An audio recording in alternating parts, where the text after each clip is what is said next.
Umat Tuhan yang terkasih dalam Yesus Kristus, shalom. Jumpa lagi pada malam ini 23 Mei 2022 dari Pastori 4 Jemaat Koinonia. Saya menyampaikan salam damai sejahtera bagi umat Tuhan sekalian. Baiklah, kita menyatakan syukur kita kepada Tuhan dan mendengarkan kebenaran firman-Nya. Mari kita berdoa.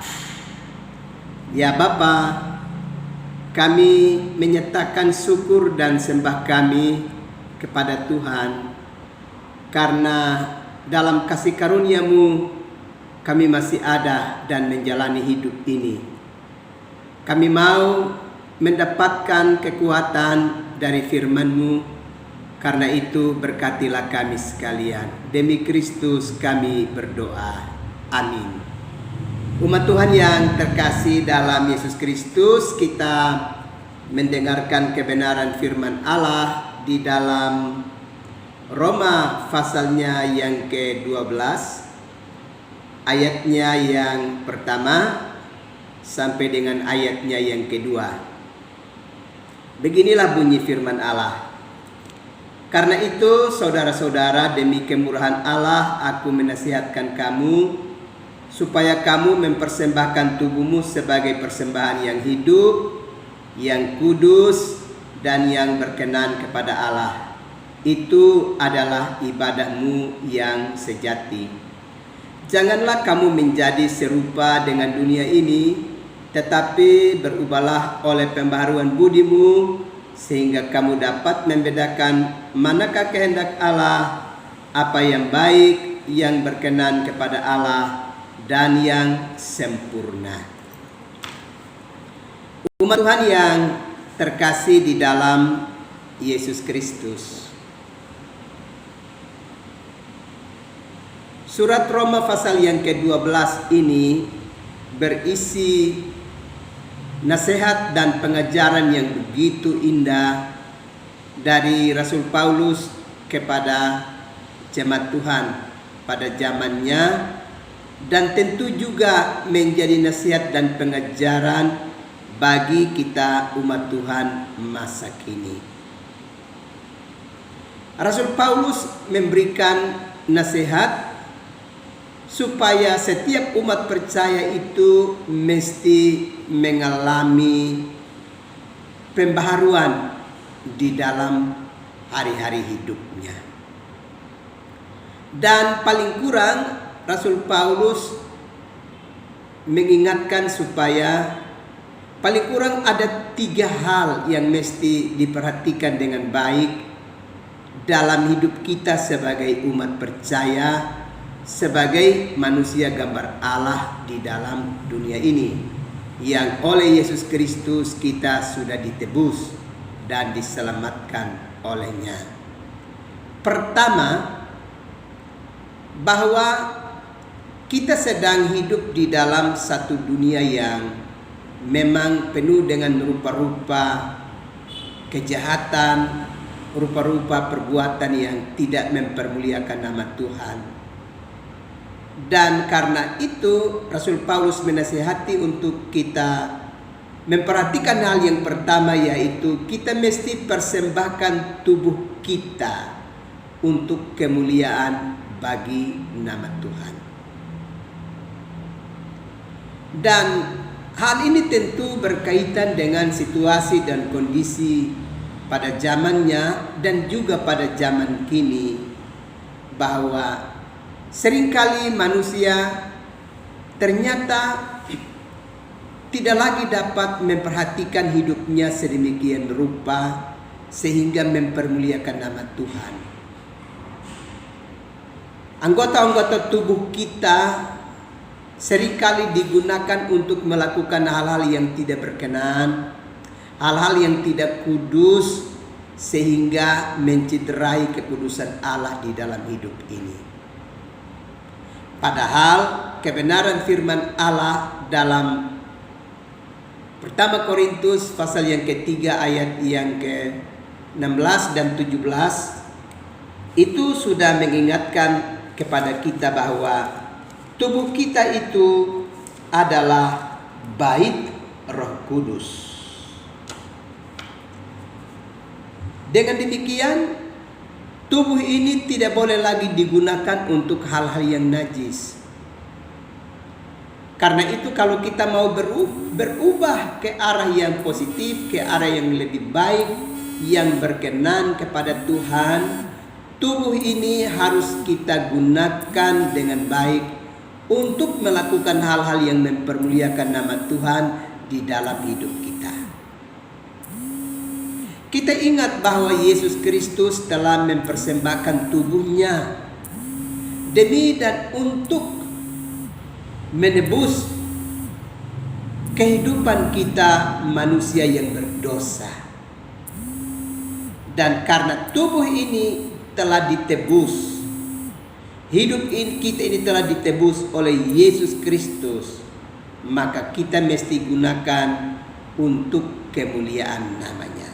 Sehingga pada ayat yang pertama tadi dengan jelas dikatakan bahwa hendaknya kita mempersembahkan tubuh kita menjadi korban yang hidup yang berkenan kepada Tuhan, sebab itulah ibadah kita yang sejati. Ini hal pertama yang perlu kita perhatikan. Ingat, kalau selama ini tangan kita sedang kita gunakan mengerjakan hal-hal yang tidak kudus, ya. Kalau kita sedang menggunakan kaki kita melangkah kemana-mana untuk mengerjakan hal-hal yang tidak kudus, hal-hal yang tidak benar. Ya. Mulut kita, mata kita sedang kita gunakan untuk hal-hal yang tidak berkenan. Kita mesti segera berubah dan mempersembahkan itu sungguh-sungguh untuk kemuliaan nama Tuhan. Kita pasti ingat ketika kita mengikuti kegiatan sekolah minggu, ada pujian yang kita nyanyikan bahwa hati-hati dengan menggunakan tubuh kita di dalam hidup ini. Ini hal yang pertama. Hal yang kedua, jangan menjadi serupa dengan dunia. Ini penting karena Rasul Paulus mau menegaskan kepada kita bahwa dahulu kita adalah manusia lama. Kita sudah terbentuk sedemikian rupa dengan sebuah keadaan yang membuat kita menjadi sesuatu atau menjadi satu pribadi yang menyerupai keinginan duniawi ini.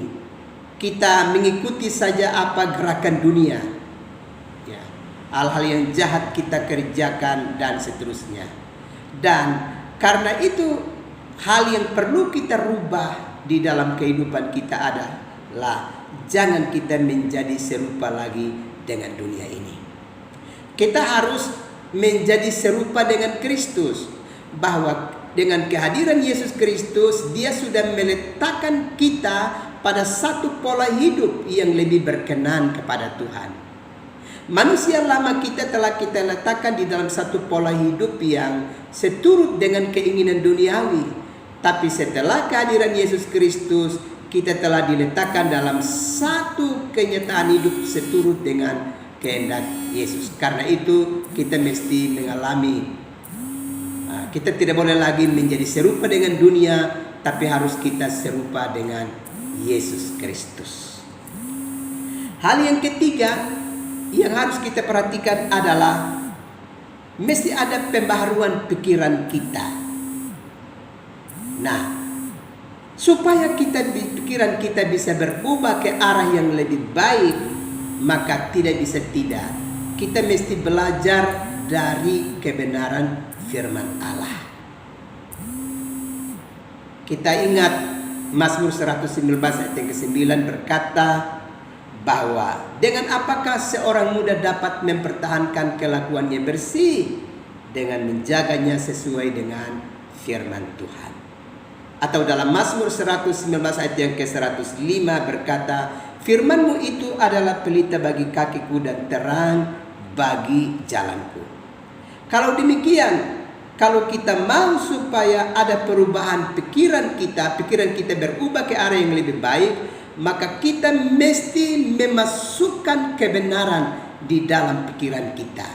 Kebenaran firman Allah mesti mewarnai pikiran-pikiran hidup kita, sehingga benar-benar kita menjalani hari-hari dengan baik seturut dengan kehendak Tuhan.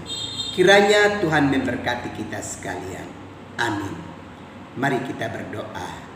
Tuhan Yesus, terima kasih untuk firman-Mu yang terus mengingatkan dan memberkati kami.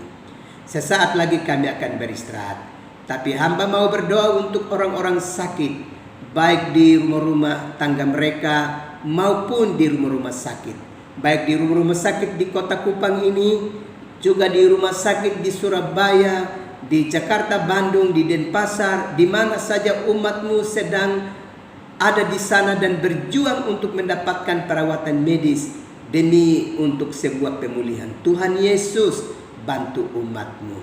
Terima kasih Bapa, juga umat-Mu yang mengalami kesusahan dalam berbagai aspek kehidupan. Tuhan, tiliklah umat-Mu dan berkati umat-Mu sekalian. Terima kasih Bapa, kami akan beristirahat malam. Datanglah dan berkati kami sekalian. Demi Yesus Kristus kami berdoa dan mengucap syukur. Amin. Umat Tuhan yang terkasih dalam Yesus Kristus, selamat malam, selamat beristirahat. Tuhan pasti terus melindungi dan memberkati umat Tuhan sekalian. Salam.